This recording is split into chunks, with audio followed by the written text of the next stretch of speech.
Well, how's everyone doing today? Good. Well, as she's mentioned, my name is Joe Stolfi. I'm the weekend meteorologist at WREX. Does anybody here watch Channel 13 News? Oh, look at all these hands. You guys are awesome. Well, I'm sure you'll be able to watch 13 tonight. I've got a couple of surprises for you guys today, too. Are you guys ready to learn about severe weather and tornadoes? Yeah! All right. Now look what I've got right here. This is a Project Tornado book. It has a lot of cool information in it. Talks a lot about tornadoes, what you should do, where you should go, some of the safety precautions. You guys are each going to get one of these books. Yes. All right. That's right. And there's a surprise in the book. I'll tell you that in a minute, but we've got a lot of puzzles in here you can fill out. And at the very end, I'll let you know about a special prize that you could win if you complete all these puzzles. So you guys got to make sure you pay attention, okay? All right. So who here is afraid of thunderstorms or afraid of tornadoes? We got a few? Well, you know what? Tornadoes. Oh, guys, keep it down. All right. Now, for these tornadoes, have any of you ever seen a tornado? You guys have actually seen tornadoes? In dreams. How many of you seen in real life tornadoes? All right. Someone said Texas. Texas, all right. Now, do you guys know where the most tornadoes occur in the United States? Is it Texas? Show me your hands if you think it's Texas. Anyone thinks it's Texas? A few of you? All right. Anybody think it's Oklahoma? All right, got a few hands out there. How about Illinois? Okay. For the most tornadoes. Got a couple hands out here. Well, in this Project Tornado book, you will see, it's kind of interesting. Texas is indeed the #1 area for tornadoes. But in the entire United States, the state of Illinois is number 6. We see the 6th most amount of tornadoes in the entire country. But it's nothing you should worry about because most of us here have not actually seen a tornado, correct? We've heard the tornado warnings, heard the tornado sirens, but we were lucky enough not to experience a major tornado. Do you guys know what to do when you hear the tornado siren? Should you go outside and try to find the tornado? No, not at all. Should you have your safety plan of action and go? Where should you go? Should you go in the basement? Yeah. What happens if you don't have a basement? What?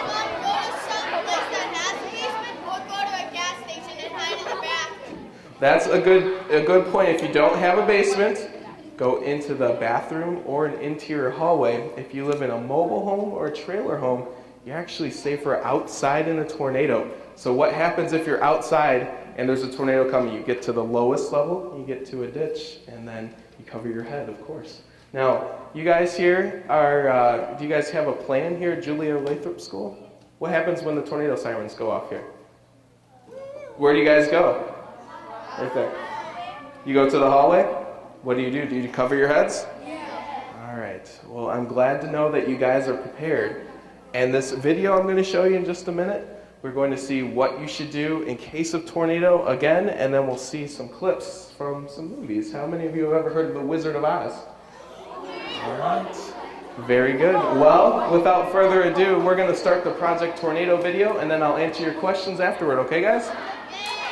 Over 30,000 students have taken part in Project Tornado, a community service from the station committed to weather safety. 13 WREX.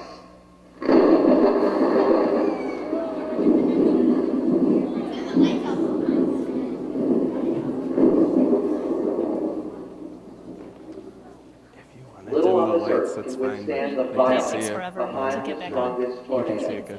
Yeah. A vortex of air and debris swirling faster than the fastest race car. Today we are learning more about how tornadoes form in the hopes of predicting these killer storms. Tornadoes can create significant swaths of destruction in just seconds. Those caught in its path are faced with a life or death situation. There is no way to prevent tornadoes from happening. When all of the conditions come together, they are inevitable. Tornadoes have touched down on every continent except Antarctica. None of us expect to live there for the rest of our lives, so it's important to do everything now to increase our chance for survival the next time one hits.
The Wizard of Oz is probably the first place that we learned about the power of a twister, as Dorothy and her dog Toto were swept up and taken to a far-off land.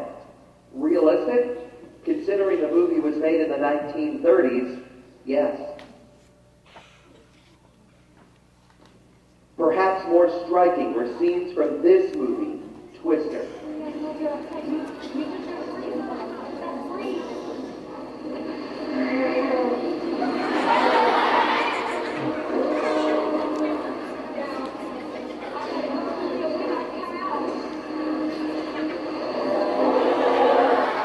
Unfortunately, this one caused people to believe that they could chase tornadoes even though they weren't trained for it.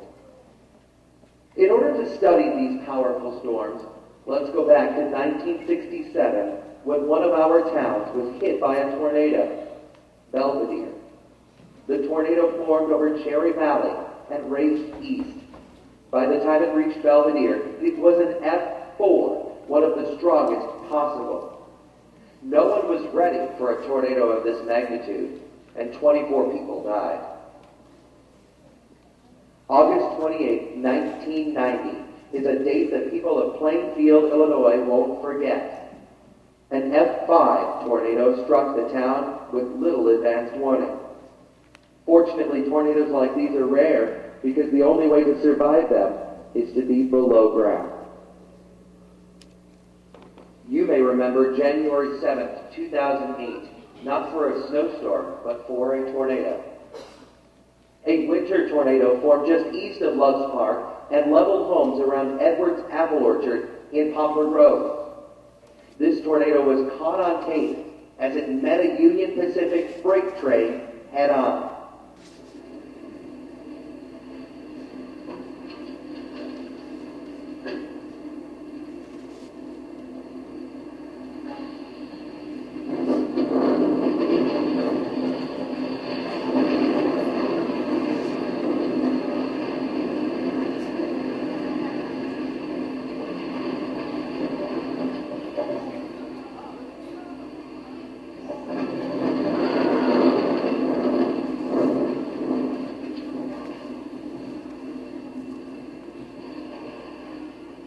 November 2010, the unthinkable happened again when a large tornado struck northern Illinois. This time, Caledonia was in its path. The damage was incredible. Grain bins were punched, wires were hanging in the streets, and many homes were damaged or destroyed. Thankfully, the Poplar Grove tornado a year earlier taught people to expect tornadoes any time of the year, and no one lost their lives. 2011 was the most deadly year for tornadoes in the history of the United States. Twisters struck large cities like St. Louis, Raleigh, North Carolina, Tuscaloosa, Alabama, and Joplin, Missouri. This tornado was shown on live TV in Dallas, where tornadoes picked up semi-trailers, hurling them hundreds of feet into the air. Luckily, no one was killed. Every year that goes by without a tornado makes us that much more vulnerable the next year. That's why it's important to understand what goes into making a tornado touch down. First, in order to get thunderstorms to form, you need warm, moist air. This usually comes from the Gulf of Mexico. As that air is confronted by a completely opposite air mass, one that is cool and dry, thunderstorms form. As these storms grow tall, they can encounter wind shear. Wind shear is the change of wind direction with height. If the wind is out of the southeast at ground level, while the wind within the cloud is from the southwest, the storm can begin to twist, and if the shear is strong enough, the storm begins to rotate. Only the strongest of these rotating storms goes on to produce a tornado. At 13 WREX, there are more than a dozen computers helping us see if conditions are right for a tornado. Most times, we're able to give you a heads up hours in advance with a tornado watch. But what if you're outside, away from your TV? Just watch for changing weather. If you hear thunder, go inside and check with us. If we observe the storm twisting, or if a trained storm spotter sees a funnel, the tornado warning goes out. This is when everyone should seek shelter. The main goal during a tornado is to put as many walls as possible between you and the swirling debris.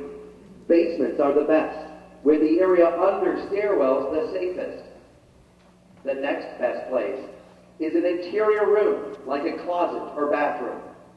However, the rules change if you're in a mobile home. If you live in a mobile or manufactured home, you're actually safer outside. Mobile homes can be rolled or even shredded by a tornado. The part of the country most likely to see tornadoes is called Tornado Alley.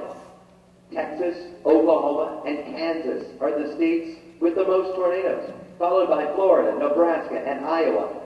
But Illinois is also at risk as well. You've probably seen this in the corner of your TV screen. This lets us show you all of the weather watches and warnings. But it's important to know the colors. A severe thunderstorm watch is displayed in orange. When there is large hail or damaging wind, the watch becomes a warning and is displayed in bright yellow. Tornado watches are displayed in red. When warnings are issued, the map turns bright pink. This is the time to act.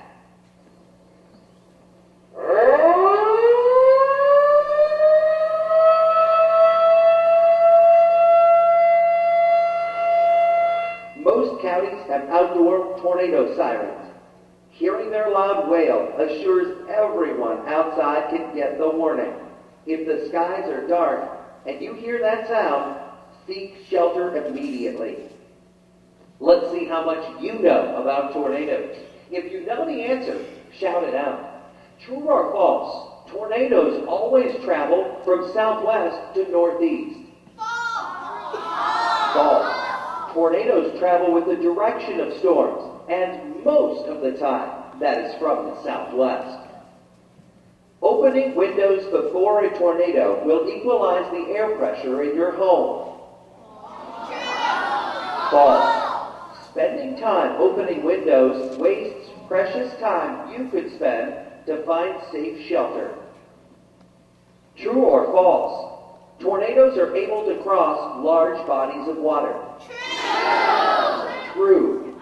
Tornadoes that cross onto the water become waterspouts. Waterspouts that come onto land become tornadoes. It is easy to outrun a tornado in a car. False. A car is not a safe place to ride out a tornado. You are better in a ditch or culvert, covering your head with your hands. Highway overpasses offer safe shelter during a tornado. False. Many people believe the structure of a bridge will protect you, but the air and debris is channeled there. Your best bet is to get as low as possible. True or false? Rockford is safe from tornadoes because it lies in a river valley. False. A tornado can strike valleys and on top of mountains. There is nothing in our geography that protects us from tornadoes.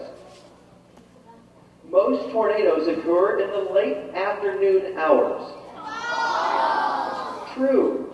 Prime time for tornadoes is between 3 and 7 p.m., with our peak tornado season coming in June. It is important everyone is safe during a tornado emergency. Even though you are about to complete our Project Tornado course, it is important you share what you've learned with your family and friends. Coming up with a plan during a tornado won't do anyone any good.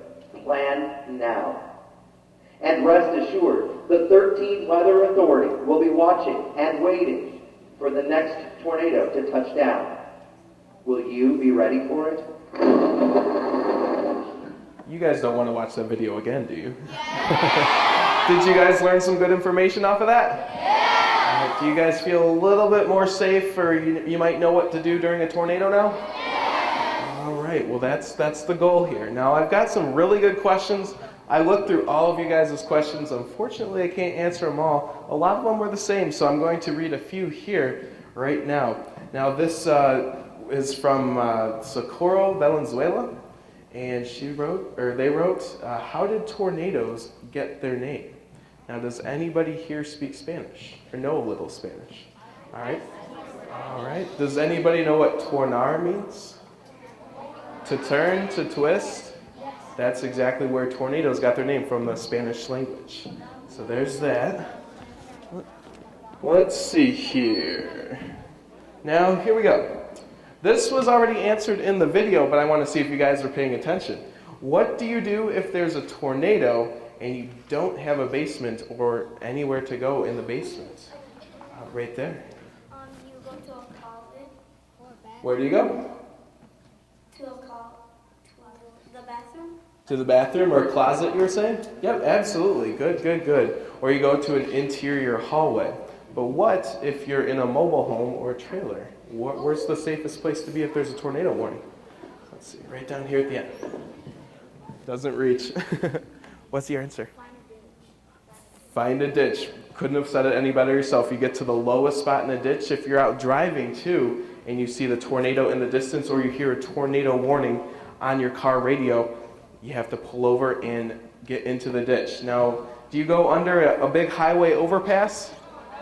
You don't want to do that, because the tornado, as it moves through, can push the air out and suck you out. So you do not want to do that. All right. Let's see. Now, this isn't tornado related, but this is severe weather, and we all want to talk about severe weather today and how to be safe from it. Now, you guys, have you been paying attention to the news the past couple of days?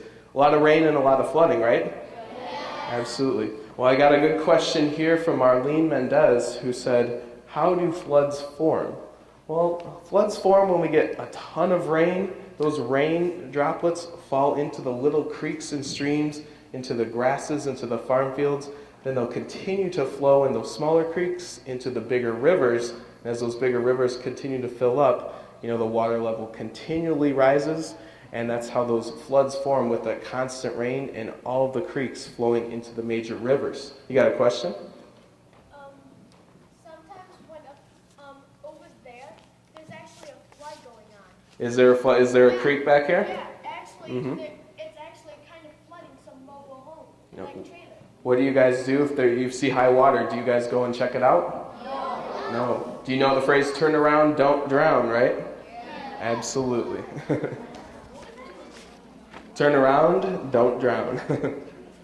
All right, now sometimes with tornadoes you see hail, correct? Do you guys know how hail is formed? Do you know what hail is? Hail is chunks of ice. What happens? Let me put these down. When we see really strong winds up in the clouds, way above us, probably 2-3 miles above us, temperatures are -30, -40 degrees below zero. Very cold up there. So when we see droplets form, they get sucked up by the air, and we see the raindrops begin to be melted together, or molded together, I should say. That's how the ice droplets form. Now what happens when something is too heavy? The wind is not strong enough and those ice pellets get too heavy, they drop. They fall all the way to the ground in the form of hail. And usually when we do see some hail out ahead, that is a good indication, or one of the indications, that a tornado may be possible with a tornado warning. Now let's see here. How long is a tornado? Is there a certain length that a tornado is? Tornado could be from here, this end of the gym, to that end of the gym, or the tornado could be from here to Belvedere. It could be hundreds of miles long, a couple miles long, so it all depends on the strength and energy of a tornado. What I like to think about a tornado is, and if it keeps going, you guys know how battery works, right? What happens if you lose some of that energy or lose some of that power in the battery? What's going to happen to your iPod? Is it going to die? Absolutely. Similar with the tornado, if we don't get that flow of energy with the winds and the circulation, it's going to die off. And that's eventually how those tornadoes fade away. So good questions, guys. Let's see. We already answered this question, but again, what if you're in a car and you see a tornado coming? Do you keep driving? Do you try to outrun it? No. Do you try to chase it? No, you leave that up to the experts. What do? You get in that ditch, correct? Okay, yes. All right. Let's see a couple more questions here. Now, I'll let you guys answer this question. What happens if you have a bathtub, but it's upstairs on the second floor and not on the first floor? Is it safe to be in that bathtub up on the second floor?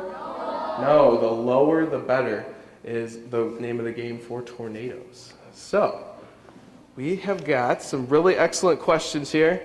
I got another question from Pedro. Is it true that a tornado can be violent and kill 1,000 people? Unfortunately, there can be tornadoes that are very deadly, but luckily we've got all sorts of information to keep you guys up to date.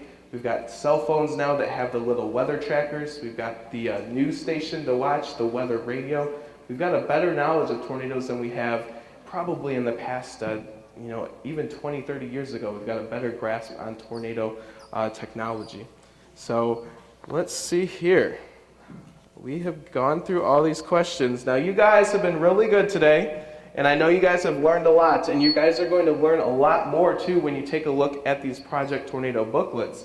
I want you all to make me a promise, so can you do that? Yeah. All right, I want you guys to show this, take this home to your parents, your brothers, your sisters, your aunts, uncles, grandparents, anybody you can at home, and teach them, a little bit about tornadoes, a little bit about what you learned today. And as I promised, there's a little surprise here. We have got this fill-in-the-blank puzzle here. Now, when you guys fill this in, you see these red circles in the book. You'll see it later when you get the book. But these are going to be a scramble game, and you fill in the letters here in the scramble game and have your parents text that, and all the information is in here. But I want to show you what you could win. One lucky person who completes all the assignments and text that answer could be entered to win this, a little iPad here. So you guys make sure you do your homework, okay? And, of course, don't forget to fill out your Project Tornado books. Your teachers are going to hand these to you at the end of the day, and you're going to get a chance to maybe win that iPad. So hope you guys had such a great day today. I had an awesome job. Did you guys have fun? All right. Thank you so much. Julia, Lathrop School, excellent school to come to.